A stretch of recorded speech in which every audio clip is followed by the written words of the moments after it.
Bonjour à tous et bienvenue sur le Morning Call. Je suis Hanan Ferjani, en direct de Pointe-Noire au Congo. Je suis Robert Kodingo, nous sommes mercredi, bienvenue dans cette édition du Morning Call en direct en français et en anglais. À la une, Jean-Pierre Bemba, condamné à 18 ans de prison par la Cour pénale internationale. Ses avocats promettent de faire appel. Le calme me semble revenu à Bangui après 2 jours de tension dans la capitale centrafricaine. Des policiers retenus en otage par un groupe d'autodéfense du quartier PK5 auraient été libérés. Nous serons sur place dans cette édition. Manifestation des réfugiés érythréens en Israël, ils appellent à des poursuites judiciaires contre le président Afewerki qu'ils accusent de crimes contre l'humanité. Et puis le Nigérian Aliko Dangote perd 25 places dans le classement mondial des milliardaires de Bloomberg. Le richissime homme d'affaires a perdu 3,7 milliards de dollars avec la chute du Naira. On en parle dans notre page éco. Bienvenue dans cette édition du Morning Call. Les avocats de Jean-Pierre Bemba ont annoncé qu'ils feraient appel de la peine prononcée par la Cour pénale internationale. L'ancien vice-président de la République démocratique du Congo a été condamné à 18 ans de prison pour le rôle de sa milice dans les meurtres et viols commis en 2002 et 2003 en République centrafricaine. Et puis Jean-Pierre Bemba avait été reconnu coupable de crimes de guerre en qualité de chef militaire du mouvement pour la libération du Congo, le MLC. Ce jugement met en suspens ses ambitions politiques. Rappelons qu'il avait tenté de se présenter à l'élection présidentielle de 2011 en RDC. Regardez ce sujet préparé par Nako Kwabla et Nathalie Wakam. Les partisans de Jean-Pierre Bemba s'étaient donné rendez-vous mardi pour assister au verdict de la Cour pénale internationale contre leur président. Et c'est naturellement avec déception qu'ils ont vu la CPI condamner le leader du mouvement de libération du Congo à 18 années de prison pour viol et meurtre. Le fait que la justice juste n'est pas administrée à la CPI, au même moment, la Cour reconnaît que M. Bemba n'est pas le principal protagoniste de ce qui s'est passé à Bangui. Au même moment, on s'acharne à la personne de M. Bemba et on laisse de côté Patassé et Bozizé, avec tout ce qu'il y avait comme chaîne de commandement. La CPI avait jugé en mars que M. Bemba, 53 ans, était responsable des atrocités commises par ces hommes en 2000 et 2003. Selon certains Congolais, ce procès devrait résonner auprès de ceux qui commettent des massacres dans l'est du pays. Nul n'est au-dessus de la loi. C'est aussi une leçon à ceux qui extrêment la violence. Vous voyez, à l'est du Congo, on est en train de violer, de tuer, de massacrer chaque jour. Cela aussi peut prendre Jean-Pierre Bemba comme modèle à la haie.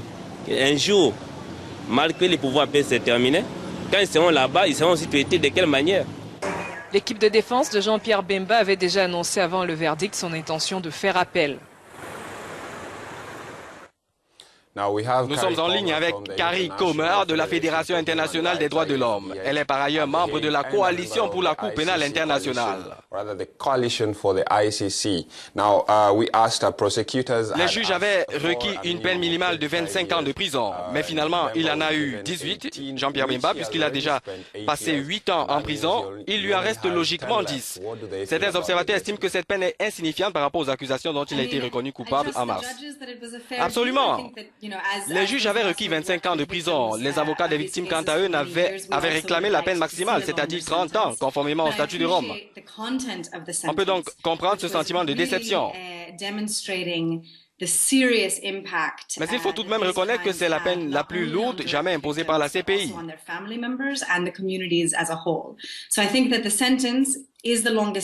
Les juges ont tenu à souligner les circonstances dans lesquelles les troupes de Bemba ont commis ces viols d'une atrocité particulière, ce qui a justifié l'augmentation de cette peine.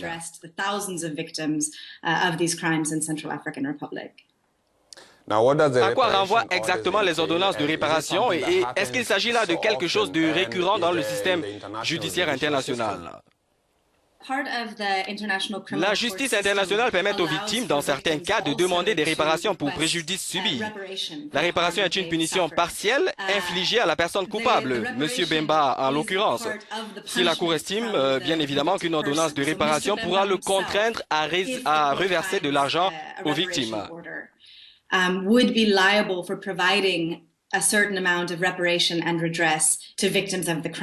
Maintenant, s'il se trouve que M. Bemba est incapable de fournir cette compensation financière, s'il est par exemple prouvé qu'il est indigent, alors un fonds spécifique et indépendant sera mis en place pour apporter de l'assistance aux victimes. Mais ça prendra beaucoup de temps pour en arriver là. Et je pense qu'on est encore très loin d'une décision de réparation concrète. Alors cette condamnation est-elle une nouvelle victoire enregistrée par la Cour pénale internationale? Que représente cette décision pour les victimes qui réclament justice pour les crimes commis?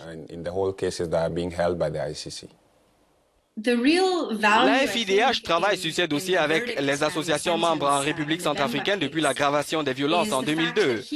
Je pense que là encore, la peine n'est qu'une étape sur un chemin plus long vers la justice. Ce verdict confirme la culpabilité, c'est un symbole fort et important parce qu'il reconnaît la gravité du tort causé particulièrement aux victimes de viol. Le viol comme crime de guerre et crime contre l'humanité. Ces crimes ont souvent été cachés.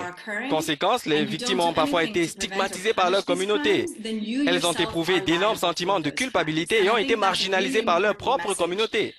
Alors la condamnation des crimes de guerre et crimes contre l'humanité qui ont été commis est donc une victoire symbolique pour les victimes. C'était Carrie Comer de la Fédération internationale des droits de l'homme à La Haye.